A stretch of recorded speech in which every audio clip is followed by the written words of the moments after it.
Hello everyone, I welcome you back to the channel Civil Spotlight. And today we are going to discuss the attainment of super elevation, which is a part of horizontal alignment, and we are still in the chapter Highway Geometric Design. This is lecture 3, part 3. So before beginning, this is all about me. I'm here to guide you for the competitive exam. So let's begin our lecture. तो अभी तक हमने super elevation design के बारे में देखा और आज हम डिस्कस करने वाले हैं उसके बाद कि सुपर एलिवेशन को अटेन कैसे किया जाएगा। तो सुपर एलिवेशन को अटेन करने के लिए 2 स्टेप्स, क्योंकि अगर देखा जाए क्रॉस सेक्शन ऑफ रोड तो उसमें क्राउन है, हमें तो इसको एक साइड से उठाना है, करेक्ट। तो ये मतलब यहाँ से यहाँ कैसे पहुँचेंगे, ले दे के बात ये है चैप्टर का पूरा सार, अटेनमेंट ऑफ सुपर एलिवेशन। तो मैं सिंपल, लॉजिकल और क्लीन वे में बता रहा हूँ। It is done in 2 steps. पहला है एलिमिनेशन ऑफ क्राउन, दूसरा है रोटेशन ऑफ पेवमेंट। तो एक एक करके उठाएंगे और इनको देख लेंगे। तो मतलब आपको ब्रीफली पता चल गया कि सबसे पहले क्राउन को एलिमिनेट करना है, ये जो क्राउन है इसको एलिमिनेट करेंगे और बाद में पेवमेंट को रोटेट कर सकते हैं कुछ इस तरीके से या इनर एज के अबाउट, वो देखेंगे इन डिटेल। तो सबसे पहले स्टेप 1 उठाते हैं, एलिमिनेशन ऑफ क्राउन। क्वेश्चन आएगा कि भाई हाँ, एलिमिनेट कैसे करें क्राउन को। तो 2 वेज जो हैं सजेस्ट किए गए हैं क्राउन को एलिमिनेट करने के लिए। पहला है rotating the outer edge, keeping inner edge as it is. देखो मैं यहाँ पे ऑब्वियस जैसे मैं बोलता हूँ कि जो मैं लिख रहा हूँ स्क्रीन पे उससे बाहर कुछ नहीं मिलेगा तुम्हें किसी भी कॉम्पिटिटिव एग्जाम में। कोशिश रहती है कि 99% चीज़ें कवर कर लें और ज़्यादा लिखते नहीं हैं कि फालतू की चीज़ें लिखने के लिए मतलब टाइम वेस्ट होता है आप लोगों का भी। तो आप पॉज करके इन चीज़ों को ज़रूर लिख लिया करो। अब बात करते हैं कि rotating the outer edge, keeping inner edge as it is. तो इसमें क्या हो रहा है, जैसे कि ये रोड का क्रॉस सेक्शन है जो आपको सॉलिड वाइट लाइन के फॉर्म में दिख रहा है। तो स्लोली ये आउटर रीजन को उठाया, फिर थोड़ा और बढ़े, थोड़ा और उठाया, आगे गए और थोड़ा बढ़ा दिया, तो हमें बिल्कुल एक उठा हुआ पोर्शन मिल जाएगा क्राउन का। यानी कि क्राउन क्या हो चुका है, अब एलिमिनेट हो चुका है। टॉप मोस्ट पॉइंट अब रहा ही नहीं है throughout the cross section. तो इसे कह रहे हैं हम लोग rotating the outer edge, keeping the inner edge as it is. वहीं क्राउन शिफ्टिंग कर सकते हैं। क्राउन शिफ्टिंग में क्या होता है, जैसे कि से ये रोड है तो यहाँ जो था उसके बाद ये थोड़ा सा इधर, थोड़ा सा और उधर, और फिर ऐसे करके वो पूरी तरीके से यूँ शिफ्ट हो गया क्राउन। तो इसको जब 2D में देखेंगे बहुत सारी लाइन, तो हमें दिखेगा क्राउन पहले यहाँ था, फिर क्राउन यहाँ पहुँच गया, फिर थोड़ी दूर और जाएंगे तो क्राउन यहाँ पहुँच गया और फिर क्राउन यहाँ पहुँच गया। अब इसको क्या 2D के बजाय 3D में देख लें तो अच्छा लगता है, समझ आता है कि क्या हो रहा है। तो उसको समझाता हूँ। सबसे पहला एलिमिनेशन ऑफ क्राउन। क्राउन यहाँ था, आउटर एज को उठाता रहा, यहाँ से देखो आउटर एज थोड़ा ऊपर और थोड़ा ऊपर और थोड़ा ऊपर और थोड़ा ऊपर और थोड़ा ऊपर, और अब एक स्ट्रेट लाइन बन गई है विद रिस्पेक्ट टू जो प्रीवियस क्राउन पॉइंट था, और उसके बाद एक स्लोप है। तो अब इस पॉइंट तक आते आते हम कह सकते हैं अब क्राउन जो है एलिमिनेट हो चुका है। क्यों? क्राउन क्या था, टॉप मोस्ट पॉइंट था किसी भी क्रॉस सेक्शन ऑफ रोड के अंदर। अब इसके अंदर कोई टॉप मोस्ट पॉइंट नहीं है, एक टॉप मोस्ट एक लेयर है, तो लेयर के अंदर क्राउन नहीं होगा। इस चीज़ को बहुत अच्छे से टेक्निकली समझने की कोशिश करो। तो यहाँ पहुँचते पहुँचते हमारा क्या हो गया, क्राउन एलिमिनेट हो गया। अब आगे जाएंगे, आगे और करते हुए आगे तो हम जहाँ से सर्कुलर कर्व स्टार्ट हो रहा है, जहाँ हमें सुपर एलिवेशन देना है, तो उसके अकॉर्डिंग और हाइट अटेन करेंगे, और इससे इस रीजन से इस रीजन तक, यानी कि जो ये मैंने मार्क किया है इसके अंदर हम देखते हैं कि पेमेंट को कैसे रोटेट करना है वगैरह वगैरह, वो हम नीचे देखेंगे। तो अभी फ़िलहाल के लिए क्राउन कैसे एलिमिनेट हुआ ये आप देख सकते हैं, by raising the outer as. अब दूसरा, बाय शिफ्टिंग ऑफ क्राउन। देखो पहले यहाँ था, फिर इसको यहाँ ले गए, फिर यहाँ और फिर यहाँ। तो देख रहे हो कैसे क्राउन को हमने शिफ्ट किया है, कैसे उसको आउटर एज के रिस्पेक्ट में, आउटर एज को धीरे धीरे धीरे करते करते एंड पॉइंट तक आते आते हमने बढ़ा लिया है। अब आपके दिमाग में आ रहा होगा कौन सा इन दोनों में से यूज़ करना है, इनके एडवांटेज डिसएडवांटेज क्या है। तो उनको बिल्कुल बेसिकली और टू द पॉइंट मैंने यहाँ लिखा हुआ है कि प्रोज एंड कॉन्स। देखो drainage problem in outer region, कैसे? देखो यहाँ पे, यहाँ जो आउटर रीजन है इसके अंदर वाटर जो है पहले की तरह है, जब यहाँ था तो वाटर यहाँ और यहाँ ड्रेन आउट हो रहा था साइड ड्रेनेज में। तो यहाँ पे जब ऐसा लेयर हो गई तो क्या साइड ड्रेनेज ईजी होगा या बहुत फास्ट होगा? नहीं। तो इसी वजह से ड्रेनेज प्रॉब्लम हुई। जबकि यहाँ पे अभी भी देखो, चाहे कितना ही कोने में शिफ्ट हो गया हो, अभी भी ड्रेनेज प्रॉब्लम इतनी लग नहीं रही है या दिख रहेगी नहीं। तो इसका मतलब ड्रेनेज अभी भी बेटर है इस पर्टिकुलर चीज़ के अंदर as compare to this portion. ठीक है। Psychologically better for drivers, sir आप ऐसा क्यों कह रहे हो? क्योंकि यहाँ पे देखो धीरे धीरे राइज कर रहा है। अभी भी जो ड्राइवर जब यहाँ पे एंटर करता है तो उसके लिए क्राउन यहीं था, अभी भी उसके लिए साइकोलॉजिकली क्राउन यहीं पे ही है, उसके लिए कोई चेंज नहीं हुआ। जबकि यहाँ पे देखोगे ना, जब एक ड्राइवर व्हीकल एंटर करता है तो उसके लिए ऐसा लग रहा है जैसे कि जो टॉप मोस्ट पॉइंट है वो शिफ्ट हो रहा है टुवर्ड्स कॉर्नर, तो उसको ऐसा लगेगा कि मेरी लेन जो है वो श्रिंक कर रही है।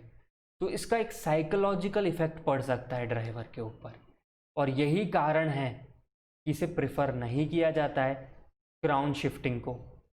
सिर्फ आउटर रीजन को उठा के क्राउन को एलिमिनेट करना जनरली प्रेफर किया जाता है। यानी कि आप कोई सा भी हाईवे उठा लो, national highway, state highway, expressways, village roads, ordinary district road, major district road, किसी भी रोड के अंदर क्राउन शिफ्टिंग आउटवर्ड प्रेफर नहीं करते हैं। इन जनरल क्या प्रेफर करते हैं? Rotating the outer as. इस तरीके से क्राउन को किया जा रहा है एलिमिनेट। ठीक है भाई, ये बात समझ में आ गई पीयूष। आगे अब तूने दूसरा स्टेप बोला था कि क्राउन एलिमिनेट हो गया, फिर रोटेशन ऑफ पेमेंट। बिल्कुल।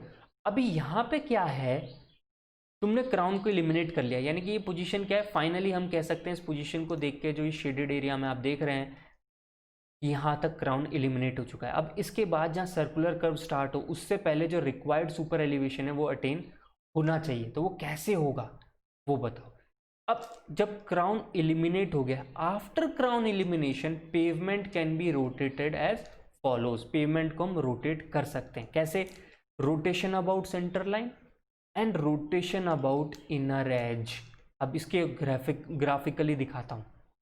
सेंटर लाइन के अबाउट अगर रोटेट करेंगे तो गिवन पेवमेंट को इस तरीके से रोटेट कर देंगे, और इनर एज, जैसे ये आउटर एज है और ये इनर एज है, तो inner edge as it is और आउटर एज को रेज कर दिया। तो कौन से सिचुएशन को कहाँ यूज करें, इनके प्रोज एंड कॉन्स क्या हैं, तो वो नीचे देखते हैं। और मैंने ग्राफिकल रिप्रेजेंटेशन इसलिए रखा है, अगर आप बस इनको देखेंगे तो भी समझ में आने लगा। जैसे कि अर्थ वर्क इज बैलेंस, बिल्कुल। क्यों? यहाँ पे थोड़ा सा जो पेवमेंट है नीचे जा रहा है और यहाँ पे पेवमेंट ऊपर आ रहा है, यानी कि कटिंग और फिलिंग वर्क जो है वो क्या हो गया? अप्रोक्सीमेटली बैलेंस हो गया है। यहाँ से कट करेंगे, यहाँ फिल कर देंगे, तो अर्थ वर्क क्या हो गया? बैलेंस। जबकि यहाँ पे क्या अर्थ वर्क करना पड़ेगा, फिलिंग करनी पड़ेगी, मड या कोई भी ग्रेवल या सिस्टम लाना पड़ेगा, उसको यहाँ पे एक्स्ट्रा फिल करना पड़ेगा, जिससे कॉस्ट बढ़ेगी। सेकेंडरी थिंग, आओ वापस से सेंटर लाइन रोटेशन पे।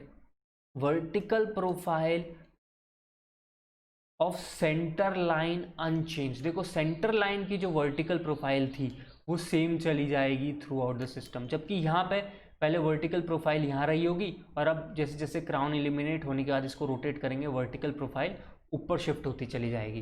तो इस वजह से हमें जब सर्वे में हम पढ़ेंगे तो वर्टिकल जो अलाइनमेंट है, जो सेंटर लाइन होती है, हमने सबसे पहले यही पढ़ा था अलाइनमेंट क्या है रोड बनाने से पहले, तो वो भी शिफ्ट हो रही है वर्टिकल डायरेक्शन में। तो उससे थोड़ा सेट करने में हमें दिक्कत आती है। तीसरी इंपॉर्टेंट चीज़ है यहाँ पे ड्रेनेज की। देखो ड्रेनेज की प्रॉब्लम इस वाले में है एज कम्पेयर टू यहाँ ड्रेनेज में इतनी प्रॉब्लम नहीं है। क्यों? देखो सेंटर लाइन के अबाउट अगर रोटेशन हो रहा है तो ऑब्वियसली पहले रोड का लेवल यहाँ था, अब रोड का लेवल नीचे है, तो वाटर क्या करेगा? ड्रेन करके ये नीचे वाली साइड में आ जाएगा। जबकि यहाँ पे जो पहले ड्रेनेज सिस्टम था वो अभी भी यूज़ कर सकते हैं हम, और आउटर एज ऊपर उठ ही गया है तो ड्रेनेज और फास्ट होगा। तो यहाँ ड्रेनेज बढ़िया है, बट यहाँ पे ड्रेनेज सही नहीं है सेंटर लाइन के रोटेशन के अबाउट। तो ये कौन सी सिचुएशन में प्रैक्टिकली यूज़ करें वो बताओ। तो सिटी रोड्स और मैं कहूँगा नेशनल हाईवे। क्यों ऐसे national highways, state highways, national highways, expressways आपने जनरली देखा होगा, वो एक एम्बैंकमेंट को कंसोलिडेट करके बनाए जाते हैं। एम्बैंकमेंट के ऊपर आपने देखा होगा इंपॉर्टेंट रोड्स बनाई जाती हैं, तो गुड फॉर एम्बैंकमेंट। और जो सिटी रोड्स होती हैं, अर्बन रोड्स होती हैं सिटीज़ में, उसके लिए एज रोटेशन बेटर होगा। क्यों बताया जाए, देखो फॉर एग्जांपल यहाँ पे ये विलेज रोड ही सही, विलेज रोड में भी आप देख रहे हैं कि एक एम्बैंकमेंट सा बनाया हुआ है। अब एम्बैंकमेंट बनाया तो इसके अगर सेंटर लाइन के अबाउट रोटेट भी करेंगे अपन, तो अभी भी हम साइड वाली साइड से काफ़ी ऊपर हैं। तो इस वजह से कटिंग फिलिंग वर्क का पैसा बच गया हमारा, कटिंग करी और फिल यहाँ कर दिया, तो फिलिंग वर्क का पैसा बच गया, कटिंग में पैसा लगेगा ही। तो यहाँ पे ये वाला सिस्टम रोटेशन अबाउट एज हम कहाँ यूज़ करेंगे, सारे नेशनल हाईवेज में, स्टेट हाईवेज में, एक्सप्रेसवेज में। क्यों? Because they are constructed over an embankment. जबकि सिटीज़ के अंदर एम्बैंकमेंट पे रोड नहीं बनाई जा सकती है, वहाँ पे सबसे नीचे पोर्शन रोड का होता है, फिर उसके बाद जनरली लोगों के हाउसेस जो होते हैं वो ऊपर की साइड बने होते हैं लेवल पे। तो यहाँ पे सबसे बेस्ट क्या है, ड्रेनेज सिस्टम प्रोवाइड करने के लिए कि साइड से एज रोटेशन इसको दिया जाए। अब इसको थोड़ा सा समझाने के लिए आप लोगों को मैंने यहाँ 2 फिगर बनाए। देखो सबसे पहले क्या करना है, सेंटर से ये गए, क्राउन को एलिमिनेट करना है। अब क्राउन को एलिमिनेट कर लो और थोड़ा लाइन वाइन लिया हो अच्छे से, हो गया। अब क्राउन एलिमिनेट हो गया है, लाइन आ गई। अब जितना भी रिक्वायर्ड है उसके अकॉर्डिंग हमने सेंटर लाइन के आसपास उसे रोटेट कर दिया, ये सेंटर लाइन रोटेशन हो गया। ओके वो इमेज थोड़ी एक दूसरे में मिक्स हो गई थी, इसलिए सॉरी, उसके लिए मैंने करेक्ट कर दिया है। तो यहाँ पे सबसे पहले क्राउन को एलिमिनेट किया, फिर प्रॉपरली एक हमने स्लोप अटेन कर ली है। अब सेंटर लाइन के अबाउट हम क्या कर सकते हैं, जितना भी रिक्वायर्ड है उसको अटेन कर सकते हैं before the beginning of circular curve. Circular curve यहाँ से यहाँ तक है। तो यहाँ पे देख रहे हो सेंटर लाइन के अबाउट मेन रोड को अब रोटेट कर दिया गया है, और ये बिल्कुल ऐसा है यहाँ से यहाँ तक जहाँ पे सर्कुलर कर्व है। फिर सर्कुलर कर्व ख़त्म हो गया, उसके बाद धीरे धीरे देखो कम कर दिया, फिर वापस से वही जो है उल्टा उसका रिपीट हो जाएगा। ये बिल्कुल कंस्ट्रक्शन का प्रोसीजर है जो हम फॉलो करते हैं इन रियल लाइफ। ये तो हो गया सेंटर लाइन के अबाउट। अब बात करते हैं इनर एज के अबाउट। अब इनर एज है, यहाँ पे सबसे पहले क्राउन को एलिमिनेट करना है। क्राउन को कैसे एलिमिनेट करना है, जो मैंने बताया था आउटर एज को रेज करके, यहाँ पे कर लिया, अटेन कर लेते हैं जितना भी रिक्वायर्ड है। और जो ये एज पोर्शन है इसके अबाउट हमें जितना भी सुपर एलिवेशन रिक्वायर्ड था रोटेट करके अब अचीव कर लिया। अब क्या है, सिंपल सर्कुलर कर्व के अंदर उस हाइट को मेंटेन करेंगे, फिर स्लोली उस हाइट को गिराते रहेंगे, and then will back to the normal cross slope यानी कि camber of the road. So these are the 2 types of method that are used to attain the super elevation after elimination of crown. तो guys मेरे को लगा था ये graphically समझाना ज़्यादा बेटर रहेगा एज़ कम्पेयर टू वर्ड्स, इसलिए मैंने इसमें इतने सारे आपको ग्राफिकल पोर्शन दिखाए हैं। अब इसमें एक और एडेड इन्फॉर्मेशन है, वो क्या है, वो है वाइडनिंग ऑन हॉरिजॉन्टल कर्व। ये बड़ा इंटरेस्टिंग है और ये पता होना चाहिए, इस पे तो डायरेक्ट फॉर्मूला बेस्ड क्वेश्चंस आते हैं। तो क्या होता है, जब सर्कुलर कर्व आता है ना, तो उसकी जो रोड की विड्थ है, जो ये नॉर्मल रोड है, इसकी विड्थ से थोड़ी ज़्यादा होती है। एक्चुअली अपने आप में ही ज़्यादा विड्थ ही दिखा रखी है यहाँ पे, जो विड्थ है ज़्यादा होगी सर्कुलर कर्व पे। तो वो कितनी ज़्यादा होगी और क्यों ज़्यादा होगी उसको देखते हैं। तो ये देखो, On horizontal curve, it is common to provide extra widening as shown below. ये तो मैंने बनाया है ग्राफ, कैसे ग्राफिकल रिप्रेजेंटेशन में कैसे। तो जनरली हम कहते हैं कि इन जनरल ये रोड की विड्थ W है से।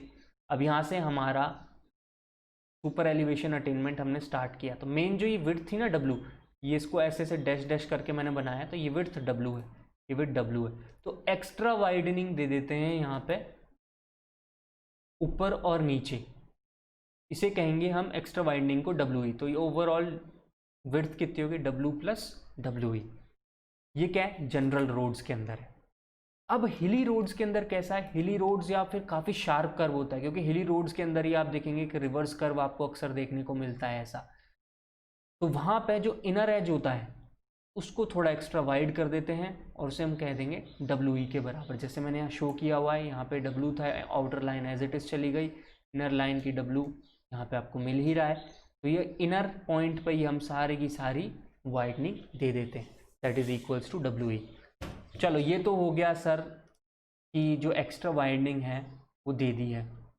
अब ये एक्स्ट्रा वाइडनिंग दी क्यों है, इसका कारण क्या है? इसका कारण है मैकेनिकल मूवमेंट ऑफ व्हीकल, जिसकी वजह से हम उस विड्थ को कह सकते हैं मैकेनिकल वाइडनिंग, और psychological effect of driving around a circular corner, जिसकी वजह से हम कह रहे हैं साइकोलॉजिकल वाइडनिंग।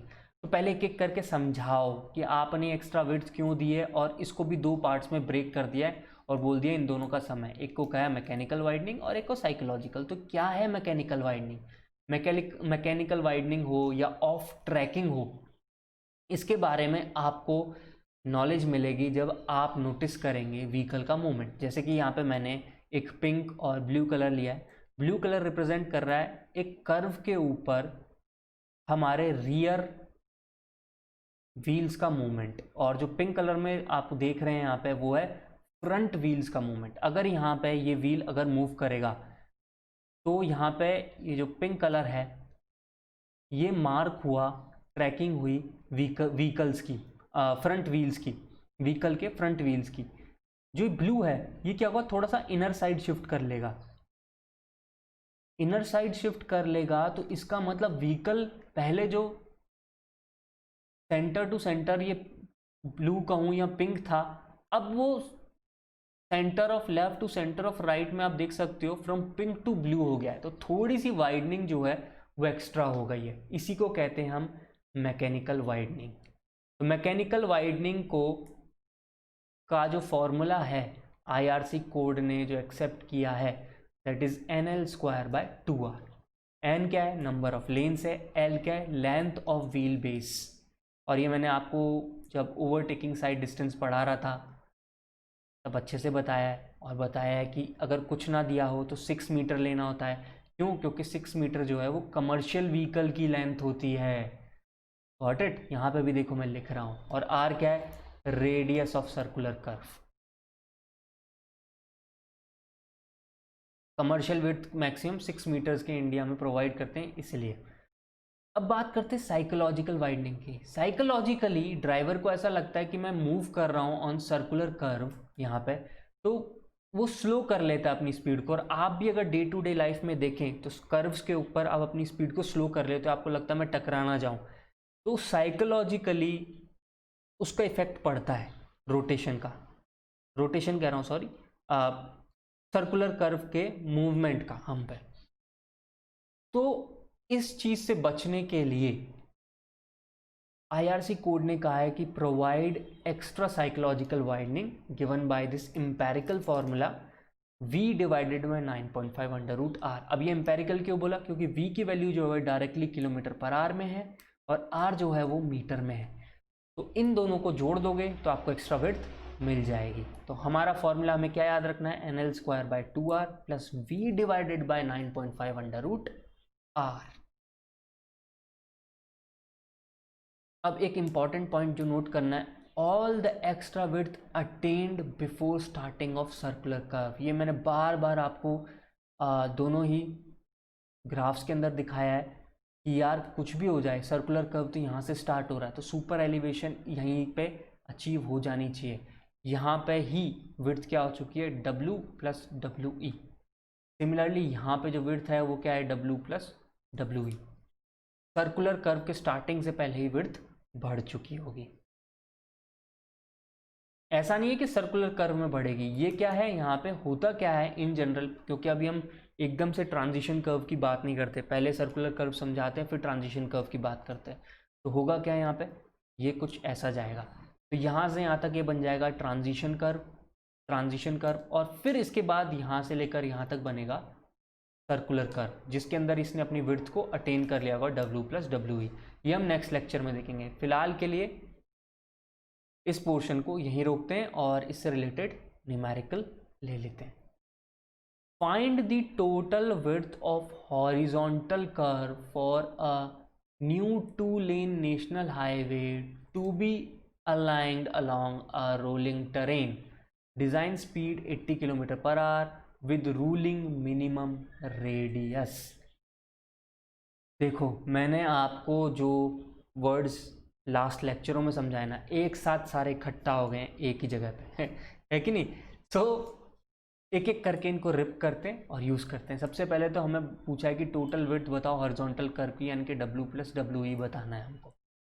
इसके लिए 2-lane रोड के लिए तो n = 2 हो गया। कौन सा है? National highway, okay. इसके लिए डिज़ाइन करना है रोलिंग टेरेन। वैसे ये क्वेश्चन में नहीं दिया था, पर मैंने आपको याद दिलाने के लिए दिलाया कि रोलिंग टेरेन के अंदर हमारी मैक्सिमम रूलिंग स्पीड क्या होती है? 80 km/h होती है। इसलिए डिज़ाइन स्पीड हो गया यहाँ पे 80 km/h, और रूलिंग मिनिमम रेडियस किसके लिए होगा? रूलिंग स्पीड के लिए होगा, ओके। तो n = 2, v = 80 km/h, कुछ भी नहीं गिवन था। व्हील बेस लेंथ तो हमने कमर्शियल वाला ले लिया 6 मीटर्स। एक्स्ट्रा वाइडनिंग कितनी हो? NL²/2R + V / 9.5 √R। ये स्क्वायर स्क्वायर नहीं है, बेवजह आप कंफ्यूज होते इस वजह से हटा दिया। सो वैल्यूज़ रख देंगे सब कुछ। हमें R की वैल्यू नहीं पता है क्योंकि अभी तक हमें रेडियस नहीं पता था, तो R रूलिंग निकालते हैं। R रूलिंग के अंदर क्या करना है?